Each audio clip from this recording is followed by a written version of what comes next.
ഈ അനുഭവ സമ്പത്ത് എന്ന് പറയുമ്പോൾ 3 തവണ ടേം വ്യവസ്ഥ നിർബന്ധമാക്കിയിരുന്നു കഴിഞ്ഞ വർഷം.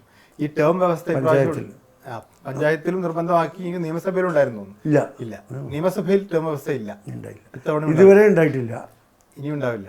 അത് പറയാൻ കഴിയില്ല, അതേസമയം തീരുമാനത്തിലേക്ക് വന്നിട്ടില്ല. അല്ല, ഇത്തവണ പ്രത്യേകിച്ച് ചോദിക്കാനുള്ള കാരണം പല നേതാക്കന്മാർ ഇപ്പോൾ ഈ അനുഭവ സമ്പത്തിന്റെ കാര്യം പറയുമ്പോൾ P K Basheer, Shamsuddeen, Manjalamkuzhi Ali, K P A Majeed, N A Nellikkunnu, P K Kunhalikutty, M K Muneer, പല നേതാക്കന്മാരും 3 ടേം കഴിഞ്ഞവരാണ്.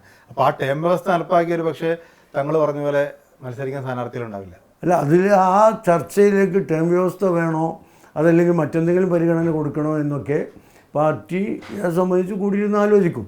അതിപ്പോൾ കോൺഗ്രസുമായുള്ള സീറ്റ് വിഭജന ചർച്ച പൂർത്തിയായതിനു ശേഷം മാത്രമേ പാർട്ടിയുടെ ഇന്നർ കാര്യങ്ങളിലേക്ക് കടക്കുള്ളൂ. ഈ ഇളവ് കൊടുക്കുകയാണെങ്കിൽ പി കെ ബഷീറിനും ഷംസുദ്ദീനും മഞ്ഞളാംകുഴി അലി അങ്ങനെ വളരെ എണ്ണം പരിമിതപ്പെടുത്തുമായിരിക്കും. അല്ല, അത് കൊടുക്കണമെന്ന് തീരുമാനിക്കുകയാണെങ്കിൽ ആർക്കൊക്കെ കൊടുക്കണമെന്നും പാർട്ടി തീരുമാനിക്കും, തങ്ങൾ പ്രഖ്യാപിക്കും. അതിന്